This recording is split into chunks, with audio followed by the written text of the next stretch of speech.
মামার ভুতু না মামার ভুতু।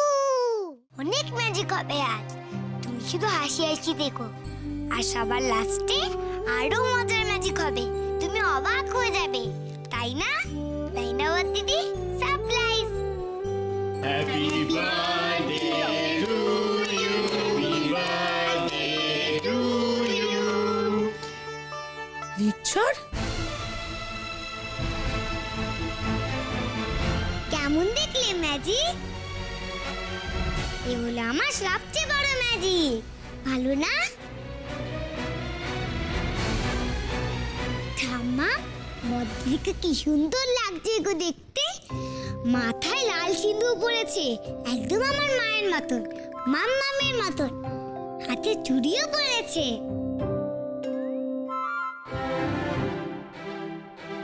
ঠাম্মা, নিঝর আর মনি বিয়ে করে এসেছে। কি এত বড় সাহস! বিয়ে করে একেবারে বাড়ির ভেতরে ঢুকে পড়েছে।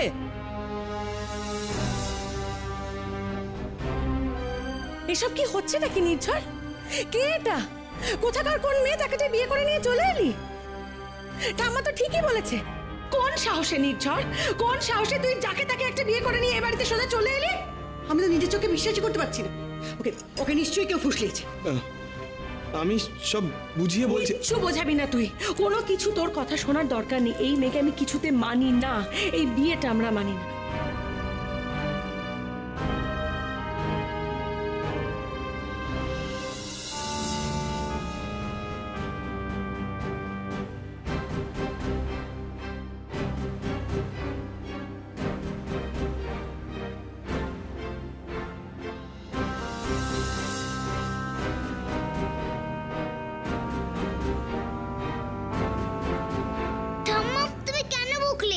দেখো, এখন বিক্রম কাকু আর বদ্দিদিকে সকলে কত বকছে।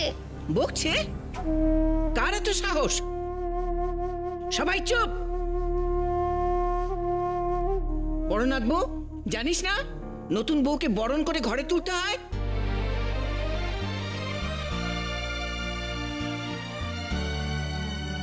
এমনি এমনি ঢুকে পড়লেই হলো নাকি? যা, বরণ ডালার ব্যবস্থা কর। শাঁখ বাজা, উলু দে। আমার নাতবউ কি এমনি এমনি ঘরে ঢুকে পড়বে নাকি? তাই বলো ঠাম্মা, আমি ভাবছিলাম তুমি হঠাৎ এত রেগে গেলে কেন? ঠাম্মা, বরণ করার তো কোনো ব্যবস্থাই করা নেই। ঠাম্মা, তুমি মাম্মামকে বলো আমি হেল্প করছি। আমি হেল্প করে ম্যাজিক করে সব জিনিস এনে দেবো। কাউকে কোনো ব্যবস্থা করতে হবে না, আমি দেখছি।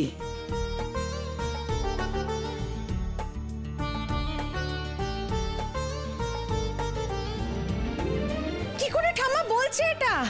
কি করে বলছে যে এই মেয়েকে বরণ করে আমাদের ঘরে তুলে নিতে হবে? কে মেয়েটা? কোথাকার কে একটা মেয়ে? নিঝর আফটার অল আমার ভাই, এটা হতে পারে না, এটা হয় না।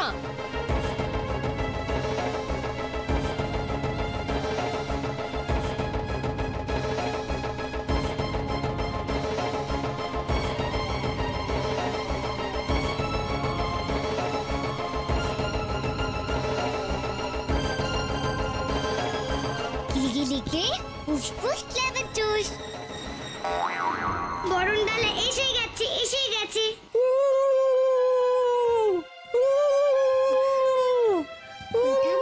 মাম্মা চলে এসেছে গো। ও বড়নাথ বউ, এই বরণ ডালা নিয়ে যা, শিগগিরই নিয়ে যা।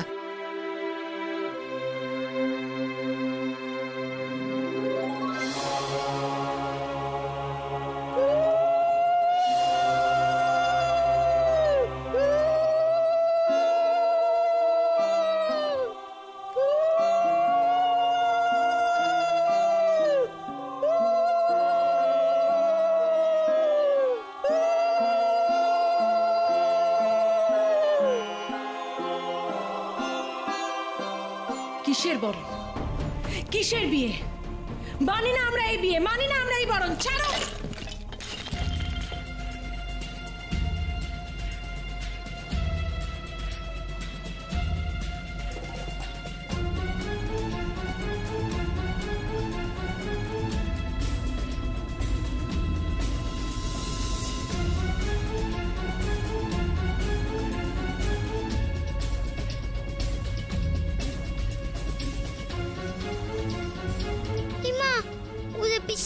এত সুন্দর সাজানো কোলাটাকে ফেলে দিল। তো সকলকে দেখাতে চায়। এটা তুই কি করছিস দিদি? এইভাবে মৌলিকে অপমান করছিস। অপমান? অপমান কাকে করে নির্ঝর? অপমান তাকে করে যার মিনিমাম মান সম্মান বোধটুকু থাকে। এই মেয়েটাকে আমি কি অপমান করব? এই নিজের কোনো মান সম্মান বোধই নেই। মান সম্মান বোধ যদি থাকতো তাহলে এভাবে দুম করে তোকে বিয়ে করে বসতো না। বাড়ির লোকের একটা অনুমতি নেওয়ার প্রয়োজন পর্যন্ত বোধ করলো না এই মেয়েটা। শোন নির্ঝর, তুই আমার ভাই, তোর জন্য মেয়ে দেখার দায়িত্ব আমার এবং মায়ের। মা এখনো বেঁচে আছে নির্ঝর, তুই ভুলে যাস না। সেই এই কথাটা বোধহয় আমার দুই ছেলেই ভুলে গেছে। একজন সে তো বউয়ের কথা সারাক্ষণ নাচছে, আর ইনি কোথা থেকে একটা মেয়েকে বিয়ে করে চলে। ছি, ছি, ছি, ছি, ছি, ছি। এবার আমার বেঁচে থাকার কোনো মানেই হয় না। মা, ঠিকই বলেছে মা। এই মেয়েটা নির্ঝরকে ফাঁসিয়েছে। দয়া করে আপনারা আমাকে এমন বলবেন না। বিশ্বাস করুন, আমি আপনাদের কোনো অসম্মান করতে চাইনি।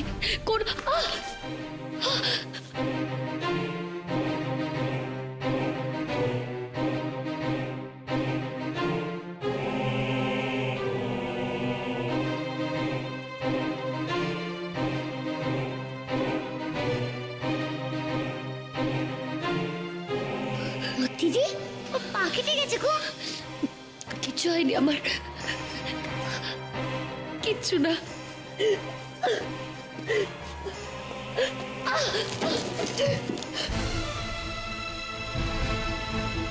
ও দিদি, বৌদি দেখো,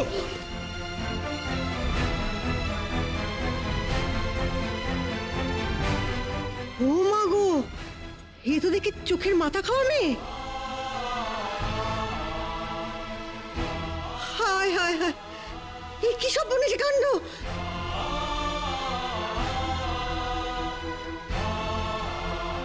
সকলে চুপ করো না বাপু। দেখছো না বৌদির পা কেটে গেছে, কাঁদছে। নির্ঝর, শেষে তুই একটা না দেখতে পাওয়া মেয়েকে বিয়ে করে আনলি। আরে ও কি কোনো ভিখারির মেয়ে নাকি? ওর বাপ মা নেই? বাপ মা কোথায়? কেন বৌদিদিকে খারাপ খারাপ কথা বলছো গো নিজের দিদা? মৌলি আমার মেয়ে। বাবা,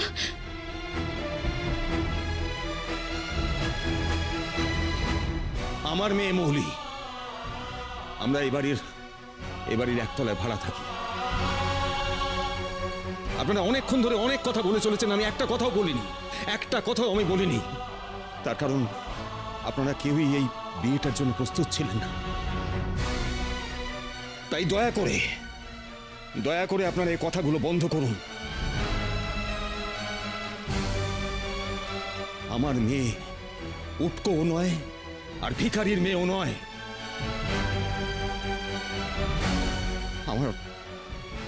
আমার মেয়েটা অ্যাক্সিডেন্টে ওর চোখের দৃষ্টিটা হারিয়েছে। শুধু ডাক্তার দেখালে, ভালো করে চিকিৎসা করলে নিশ্চয়ই ভালো হয়ে যাবে। তবে আমার মেয়েটা বড় অভাগী জানেন, কারণ ওর মা। এই যে আমি অনেকক্ষণ থেকে আমি নাটক দেখছি। এনারা সকলে তো ঠিক কথাই বলেছেন। উটকো একটা মেয়ে মাথায় সিঁদুর পরে বাড়িতে চলে এলেই বিয়ে হয়ে যায় না। চোখে দেখতে পায় না, সংসার করবে, আর এনারা সকলে মুখ বুঝে সেটা মেনে নেবেন। এটা কোন দেশের কথা শুনি? কি রে মেয়ে? হ্যাঁ? বড্ড বিয়ে করার স্বাদ হয়েছে তো? বোঝাচ্ছি তোর বিয়ে করার স্বাদ। আমি আজকে দাঁড়া জঙ্গলের পথে গুছিয়ে দেবো।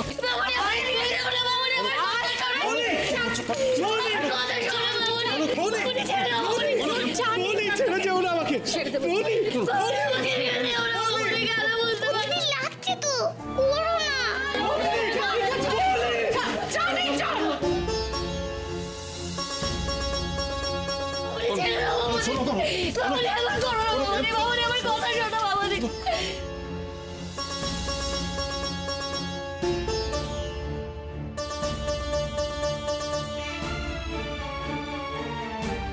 কি করছো তোমরা? বিক্রম কাকুর বৌদিকে কষ্ট দিচ্ছ কেন? ওটা আমার কিছু করো না।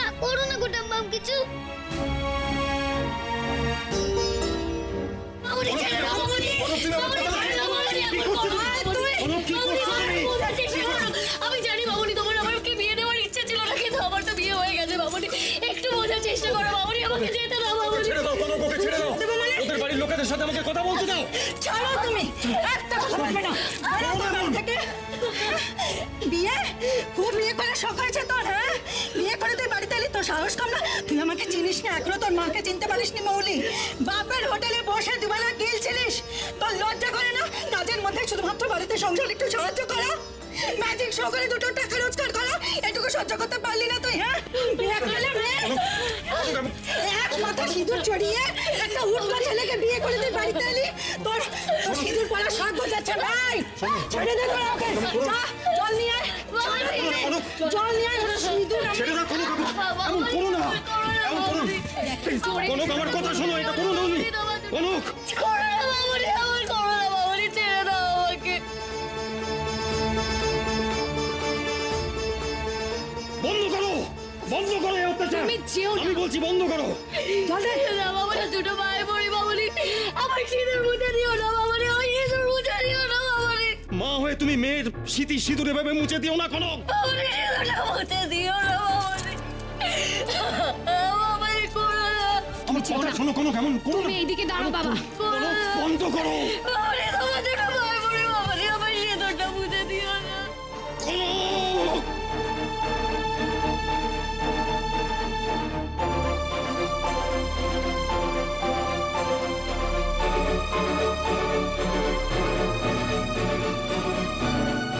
কোনো বিয়ে হয়নি ওর, যেরকম আইবুড়ে ছিলিস এখনো সেই রকম আইবুড়ে আছিস। কথাটা ভালো করে মাথার মধ্যে ঢুকিয়ে নে মৌলি, কোনো বিয়ে হয়নি তোর। বিয়ে করা খুব সিঁদুর পরা শখ না, গেছে গুছিয়ে।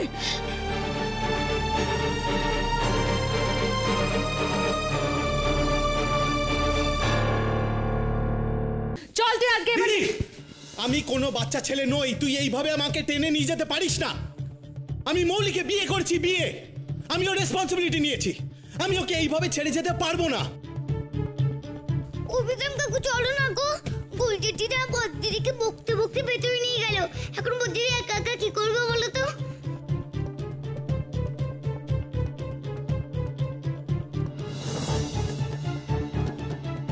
বৌদি, আমি মৌলিকে আনতে যাচ্ছি ভিতরে। তুই মায়ের মরা মুখ দেখবি, মায়ের মরা মুখে দিব্যি দিলাম তোকে যদি ওই মেয়েকে আর একবারের জন্য ফিরিয়ে আনিস নির্ঝর।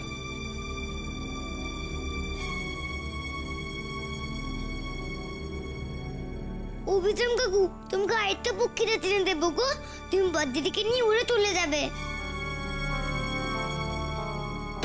এটা তুই কি বলছিস দিদি? বলতে বাধ্য হচ্ছি, আর ওই মেয়েকে তুই ঘরে ফিরিয়ে নিবি না নির্ঝর। তুই এই মুহূর্তে এক্ষুনি আমার সঙ্গে এই বাড়ি ছেড়ে চলে যাবি। একটা কথা আমি না বলে পাচ্ছি না বড়দি। আচ্ছা, জীবনটা তো নির্ঝরদার, তাই না? এই ব্যাপারে তো ওকে কোনো কথাই বলতে দেওয়া হচ্ছে না। এক্স্যাক্টলি। নির্ঝর শোন, তুই কি সত্যি ওই মেয়েটাকে ভালোবাসিস নাকি?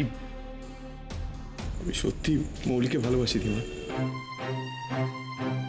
মেয়েটা সত্যি খুব ভালো, পড়াশোনায় ব্রিলিয়েন্ট। আমি পাশে থাকলে ও একদিন অনেক বড় হবে।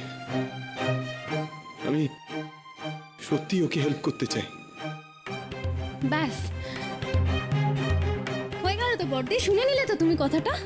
তাহলে ওদের দুজনের মাঝখানে আমরা কি করছি বলো? এই কথাটা আমার আর আমার ভাইয়ের মধ্যে হচ্ছে। কে তুমি আমাদের মধ্যে যে নাক গলাতে এসছো? চুপ করে থাকো একদম। বর্দি প্লিজ, তুমি এইভাবে লেখাকে বলতে পারো না, ও এই ফ্যামিলির একজন মেম্বার। ওরে বাপ রে বাপ, এবারে সমস্ত ভাইদের তো দেখছি বউকে নিয়ে খুব চিন্তা। সবার বউকে নিয়ে মাথা ব্যথা, মা কেউ নয়, দিদি কেউ নয়, সর্বক্ষণ মাথায় খালি বউয়ের চিন্তা ঘুরছে।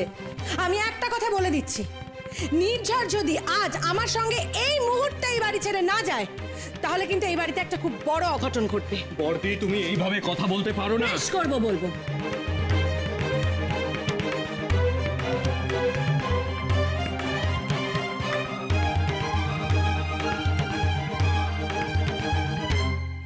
নির্ঝর এদিকে এসো। বলছি, ঈশানী এত বড় একটা দিব্যি দিয়ে দিল, এখন মৌলিকে বাড়ির বউ হিসেবে মেনে নিলে মার অনেক বড় অপমান হবে নির্ঝর। তুমি একটা কাজ করো, তুমি ঈশানীর সাথে যাও, আমি এদিকটা দেখছি, যা হবে আমি তোমাকে খবর দিতে থাকবো। বৌদি তুমি এটা কি বলছো? আমার উপর ভরসা রাখো নির্ঝর। ঈশানীকে তো চেনো তুমি। তুমি যাও, আমি তোমাকে সব জানাতে থাকবো। নির্ঝর, তুই আমার সঙ্গে আজ এক্ষুনি যাবি, হ্যাঁ কিনা? তোকে এই পরিস্থিতিতে আমি থাকতে দেব না নির্ঝর। আমি তোর দিদি, তোকে যেভাবে হোক এখান থেকে আমি বার করে নিয়ে যাব। চল আমার সঙ্গে, চল। কাকু, ও বিক্রম কাকু কোথায় যাচ্ছ? দাঁড়াও বিক্রম কাকু। টাম্মাম, বিক্রম কাকু চলে গেছে গো। ওরা বেশি জোর করে টেনে নিয়ে গেছে। এবার কি হবে বদ্দিদি? কি হবে? বদ্দিদিকে কে সামলাবে? ওরে বাবা, নিচের তলা দিদা, উপরের তলা দিদা, দুজনেই তো এসে গেছে। খুব রেগে আছে।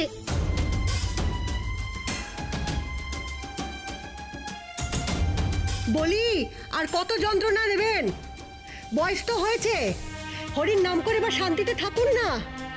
আমার ছেলেদের পরকাল নষ্ট না করলেই হচ্ছে না? বুড়ো হাবড়া কোথাকার। ওরে মা, কেন তোমরা এইভাবে কথা বলছো? কেন বলছো? টাম্মাম কষ্ট হয় না বুঝি? বড় বৌমা, তুমি এইসব কথা আমাকে বলতে পারলে? হ্যাঁ হ্যাঁ, বলছি বলছি। এই যে এলেন, একটা রাস্তার ছেলেকে দত্তক নেওয়ালেন। একটা মেয়ে যে কিনা চোখে দেখে না, তাকে চাপালেন আমার ছোট ছেলের কাঁধ। বলি, আমার কোন জন্মে শত্রুতা আপনি করছেন আমার সঙ্গে? হ্যাঁ মা, এসব তুমি কি বলছো? আই অনি, কোনো কথা বলবি না। আজকে যা হয়েছে, এরপর আমি কাউকে ছেড়ে কথা বলবো না। সবকিছুর মূলে এই বুড়ি। জেঠিমা, ঠাম্মা প্রগতিশীল মানুষ, সমাজের এই সমস্ত সংস্কার ঠাম্মা মানেন না। আমাদের কিন্তু উচিত ওনার পথ মেনে চলা।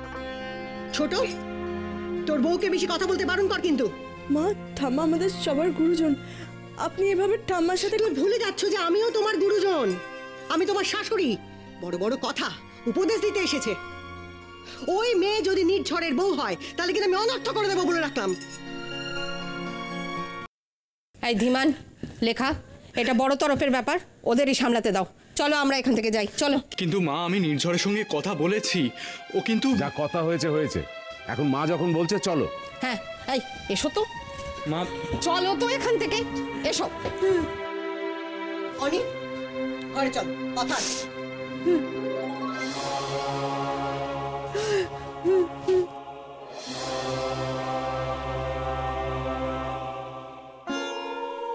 ঠাম্মা, কেঁদো না ঠাম্মা, কেঁদো না, চুপ করো। কেতো না গো ঠাম্মা, কেতো না তুমি।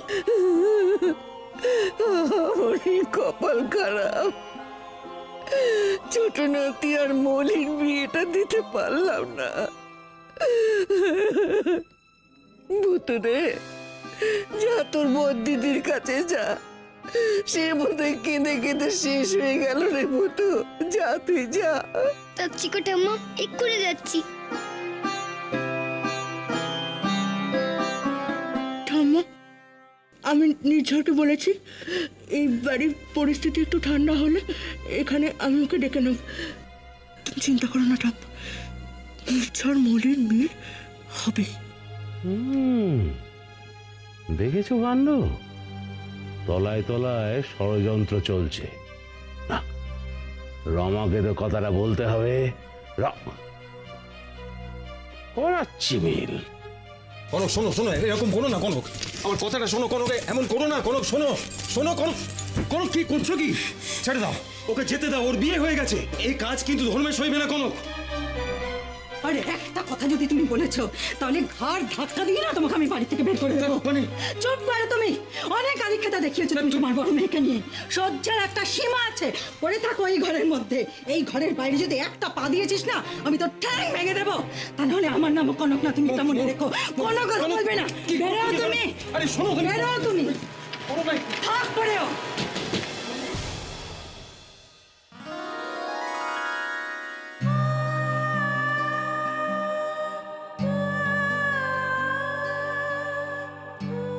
দিদি, সকলে এত রেগে গেল কেন গো?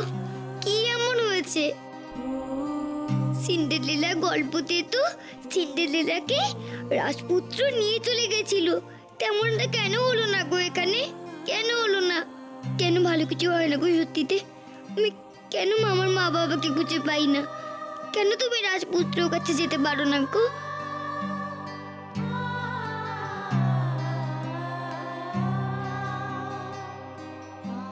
আমিও সত্যি জানি না রে বুদ্ধু,